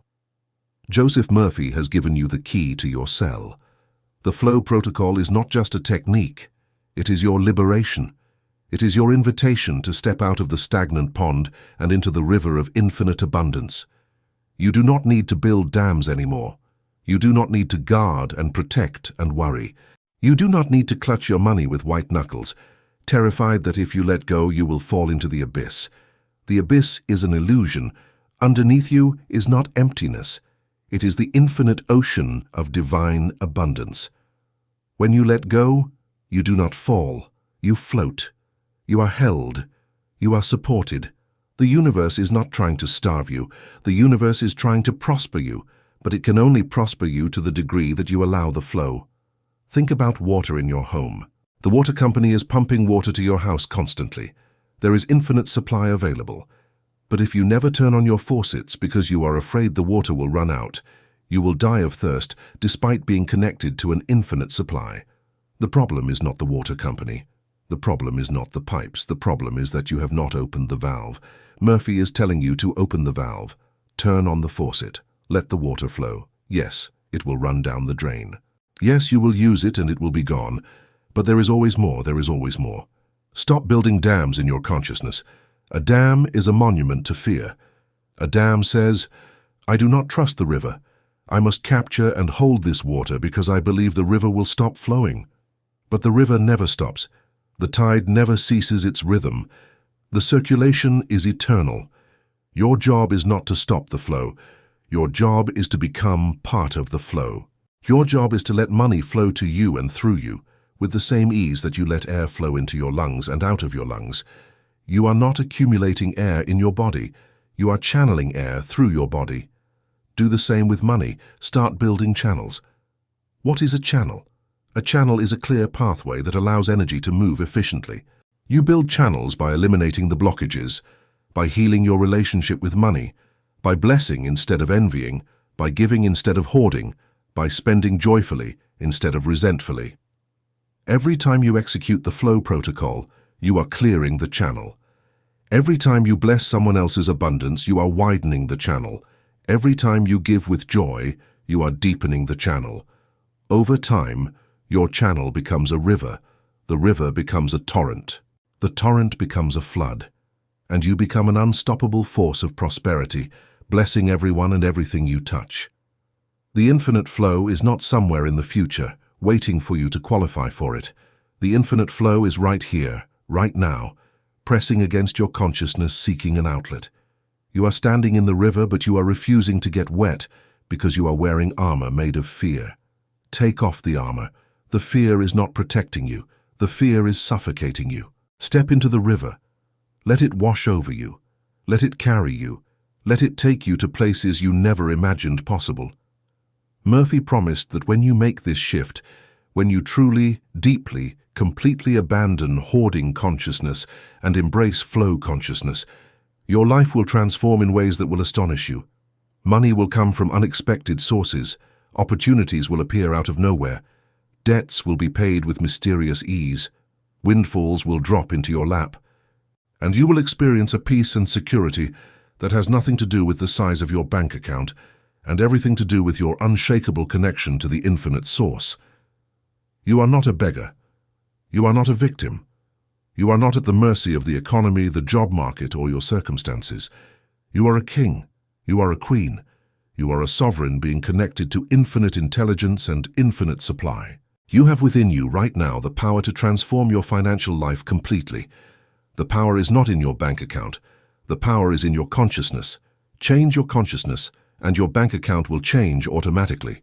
This is law. This is the promise. This is your birthright. Open your hand. Let it go. Watch as it returns to you multiplied, pressed down, shaken together, running over. The infinite flow is yours. Claim it. Enter it. Become it. We now arrive at the final challenge, the call to action that will determine whether this teaching changes your life or becomes just another video you watched and forgot. Knowledge without application is worthless. Understanding without practice is sterile. Murphy did not teach so that you could have interesting ideas. He taught so that you could have transformed lives. The question is not whether you understand the flow protocol. The question is whether you will do it. I'm going to give you a specific challenge, and I'm going to ask you to make a commitment. The challenge is called the Circulation Challenge, and it lasts for 24 hours. Starting right now, for the next 24 hours, every single time you spend money, and I mean every single time, whether it is $2 for a cup of coffee or $2,000 for rent, you will execute the full 3-step flow protocol. Step 1. Bless the transaction and the receiver. Step 2. Speak the formula. Money is constantly circulating in my life. It flows to me in avalanches of abundance. I use it for good, and I release it with joy, knowing it returns to me multiplied. Step 3. Feel the certainty of the return. Feel the sensation of your next inhale. But there is an additional element to this challenge. For these 24 hours, you are going to refuse to feel lack. No matter what happens, even if an unexpected bill arrives, even if you check your bank balance and it is lower than you hoped, you are going to refuse to give power to the appearance of lack. You are going to stand firm in your consciousness of abundance. When the temptation to feel poor arises, you are going to override it immediately with the declaration, I am connected to infinite supply. Appearances do not determine my reality. My consciousness determines my reality. I choose abundance. So 24 hours. That is all I'm asking. Can you maintain the consciousness of flow? Can you execute the protocol with every transaction? Can you refuse to panic about lack for just 24 hours? If you can do it for 24 hours, you can do it for 48. If you can do it for 48, you can do it for a week. If you can do it for a week, you can do it for a month. And if you can do it for a month, it will become your new default consciousness. It will become who you are. And when it becomes who you are, your external circumstances will have no choice but to conform to it. Here is what Murphy promised will happen if you accept this challenge and complete it faithfully. Within 72 hours, you will see evidence of increased flow. It may not be dramatic, it may not be a lottery win, but you will notice something. An unexpected discount, a refund you had forgotten about, a client who pays early, a friend who picks up the check, a gift, a bonus, a sale, something. The universe will send you a signal that says, I am responding to your changed consciousness. Keep going. This signal is not the end. It is the beginning. It is the universe's way of saying, you have opened the valve. Now let me show you what I can pour through it. But you must start. You must take the first step. Reading this video script, understanding the concepts, agreeing with the ideas, none of that changes anything. Only action changes reality. Only applied consciousness creates transformation. Murphy was adamant about this. He said that you could attend his lectures for 10 years. You could read every book on metaphysics ever written. You could understand the law perfectly and still be poor if you do not apply it. Application is everything. Faith without works is dead. So here is my final call to you. Are you going to stay in the stagnant pond, or are you going to enter the river? Are you going to keep clutching your money in fear, or are you going to open your hand in faith? Are you going to continue trying to save your way to security, or are you going to flow your way to abundance? The choice is yours. It has always been yours. Murphy cannot make this choice for you. I cannot make this choice for you. The universe cannot make this choice for you. Only you can choose. If you are ready, if you are truly ready to leave poverty consciousness behind and step into the infinite flow, then subscribe to this channel right now. By subscribing, you are making a declaration. You are stating to the universe, I am serious about this. I am committed to transformation. I want to learn more. I want to go deeper. I am ready for the river. Every video on this channel is a coordinate in the blueprint of your prosperity. Do not hoard these teachings by watching passively. Subscribe, like, comment, share, circulate the knowledge, and as you circulate, you prove to the universe that you understand the law. Comment below right now. I am in the flow. Do not think about it. Do not hesitate. Do it now. This is not superstition. This is a command to your subconscious mind. You are drawing a line in the sand. You are saying, before this moment I was stuck in hoarding consciousness. From this moment forward I am a channel of infinite abundance. Let your comment be your declaration of independence from poverty. Let it be your entrance into the river of gold. And then go live it. Accept the circulation challenge. Execute the flow protocol with every transaction for the next 24 hours. Refuse to panic. Refuse to hoard. Refuse to condemn. Bless, command, and feel the certainty of return. Do this, and you will experience firsthand what Joseph Murphy taught. You will become living proof that the law works. You will become a demonstration of infinite circulation. You will become the infinite flow. The river is calling. The tide is rising. The source is flowing. Will you answer? Will you enter? Will you become? The choice is yours. But know this, the universe is waiting, with infinite abundance, ready to pour through you the moment you say yes. Say yes. Enter the flow. And never lack again.